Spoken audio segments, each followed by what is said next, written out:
Martedì 16 aprile, Sant'Uribio Vescovo. È il 107° giorno dall'inizio dell'anno, ne mancano 259 al termine. Il sole sorge alle 6:23, tramonta alle 19:59.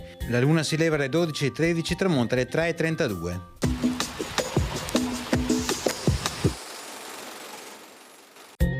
I rappresentanti delle città di Venezia, Verona, Vicenza, Padova e Treviso, costituenti la Lega Veneta, si trovano nel castello di Pontida nel Bergamasco con i rappresentanti di Cremona, Bergamo, Brescia, Mantova e Ferrara. Deposti i passati odi municipali, giurano di difendersi e proteggersi l'un l'altro contro l'imperatore Federico Barbarossa.